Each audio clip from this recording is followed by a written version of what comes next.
Hey guys, subscribe for daily content, and if you're shopping for gear, make sure you check out the description for the newest items at some of the very best online retailers. There's also links for some of the items that I personally recommend. Thanks!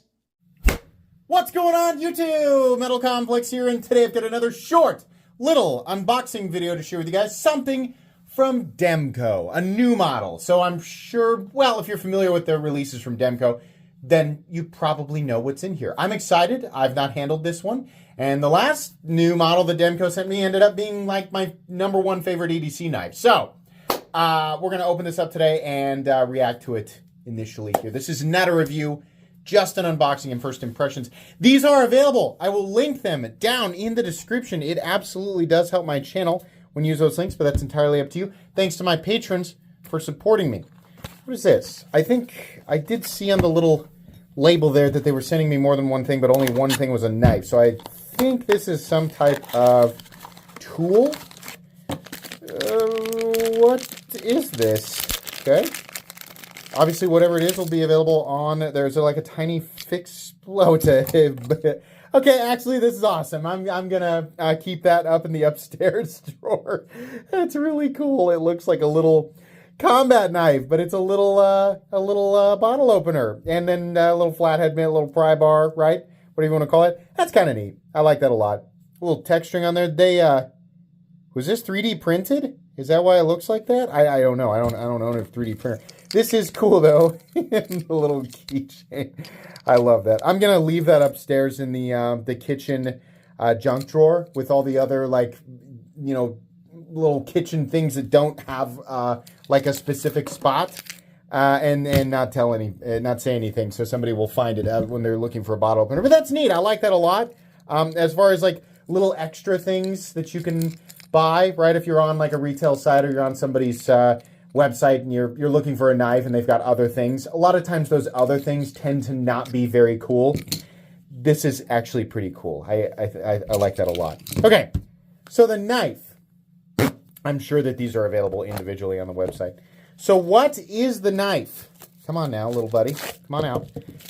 Today, we're taking a look at a fourth. Technically, there's a lot more sizes, but in terms of overall length, standard production models, this, it's so chubby. I didn't, hold on.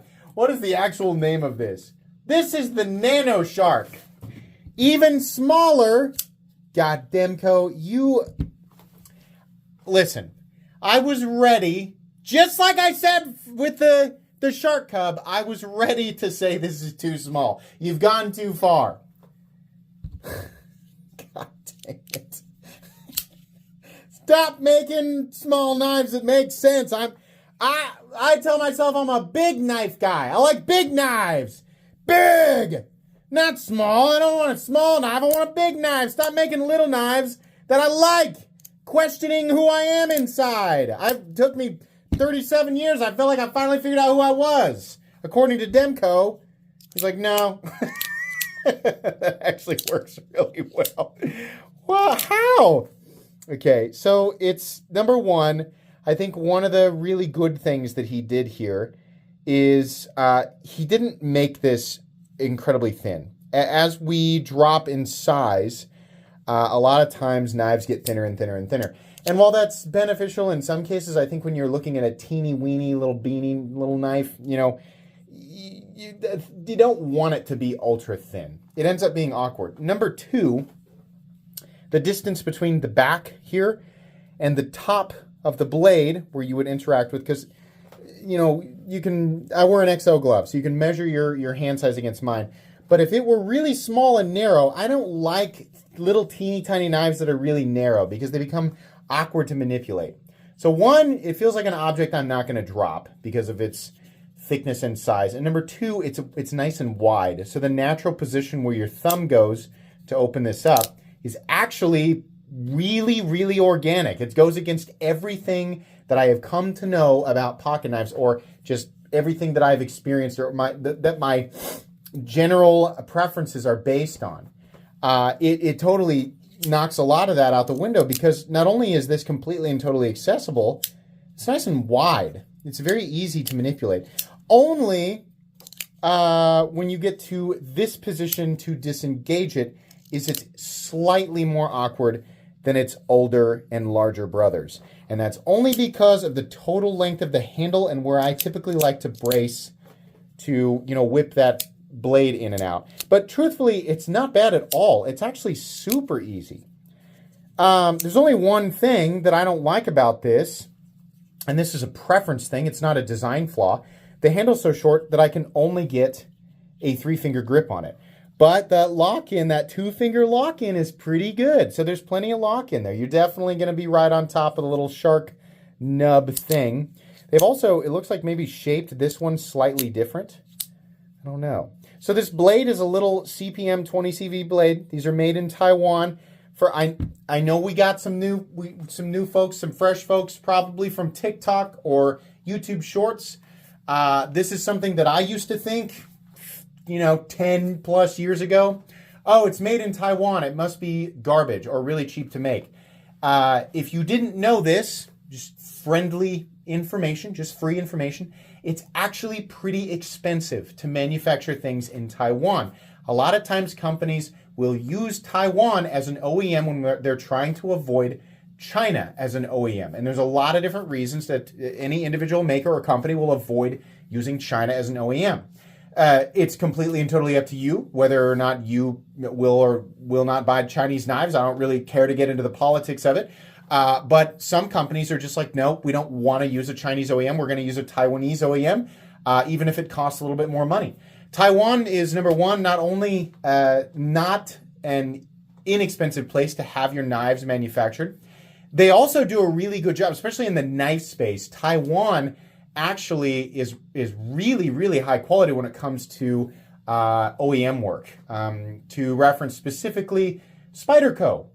Their nicest knives, whether you realize it or not, come from Taiwan. Their Taiwan manufactured knives are actually superior in terms of fit and finish or consistent fit and finish over their Japanese Spyderco, made knives. Their U.S. knives. I know a lot of people will argue with me there, but yeah, Taiwan actually makes a better Spyderco than Golden Colorado.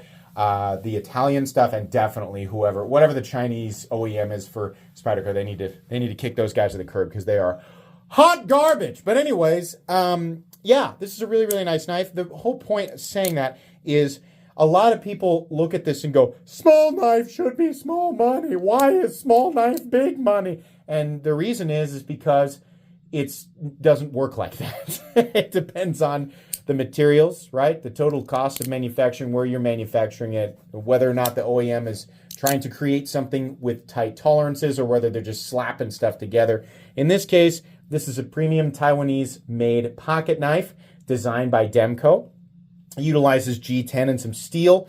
It utilizes a proprietary locking system that is owned by Demco. You'll only find the shark lock on Demco knives. And then, of course, we have CPM 20 CV steel, which is actually made in the United States, but then they've manufactured into a blade in Taiwan. So anyways, yeah, it's probably going to be a fairly expensive object, but maybe they make less expensive versions of this as well. I don't really know. Either way, it looks like you have pocket clip mounting positions for both left and right-handed carry. And of course, it comes with the correctly, angled pocket clip, given that you can't just flip this over to the other side. It'll be angled the wrong way. But truthfully, that feels pretty good. Let's compare it with the entire Demco family. Now, I realize I don't own every single size of Demco knife. Like, technically, there's, weird ones, like the compact USA one that's, thicker than the 20.5. And then there's, a slim AD20. I don't own that. There's a couple of quirky ones, but I own the main production ones and then the mid-tech, right? So we got the Nano, which, by the way, is that right? What is this called? The Nano Shark. Okay. Nano Shark coming in at 5.85 inches overall with a 2.35 inch blade and 2 1/8 for cutting edge. The smallest baby. Then we have the Shark Cub, which is my current absolute favorite EDC knife. This is in my pocket all the time, pretty much as much as my own design, which is Excalibur. Then we have the AD 20.5. slightly larger. And then we have the full-size 80-20, which can also come in slim. And then I just also have the mid-tech, like the actual USA-made 80-20 in titanium. The one right here, this is an 80-20i or international. Everything's exactly the same as the standard 80-20, except the blade is ground and heat treated in Italy, which they actually come in at 60.5 if you were curious about that. But yeah, the heat treat on all the 20CV, as far as I know, is really, really good. But for the bigger guys here, for the normal like non-corky sizes that you don't see very often, the overall length of the Demco 80-20 USA version is 8.5. The 80-20 International is also 8.5. The overall size of the 80-20.5 is 7.35. The Shark Cub is 6.85. And then again, the Nano Shark, 5.85. So there you go. I will do a full review on the Nano. This is actually really cool, and I like it a lot more than I thought I would. Here's an interesting thing here, little interesting factoid. It is thicker than the Shark Cub by quite a bit. Wow. How about the 80-20.5? Yeah, definitely. Let's put it up against the big boys here. How thick is it compared to the 80-20? Not quite as thick. This is meant to be. This is a bit of a chubbo.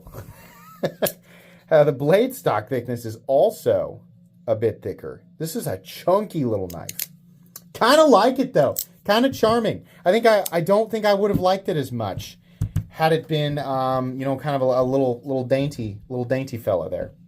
So really cool. Liked it a lot more than I thought I would. I thought this would be too small. Really fun. Okay, that's going to be it today, guys. Please make sure to follow me on Instagram at metal_complex. If you enjoyed this video, leave a like. If you'd like to check out my other content, I do, of course, have lots of videos of knives that are either expensive or inexpensive that I do or don't like, so check those out. And if you enjoy all my content, go ahead and click on that Metal Complex logo right there and subscribe because there's definitely more coming. Thanks again for watching, everybody, and have a great day.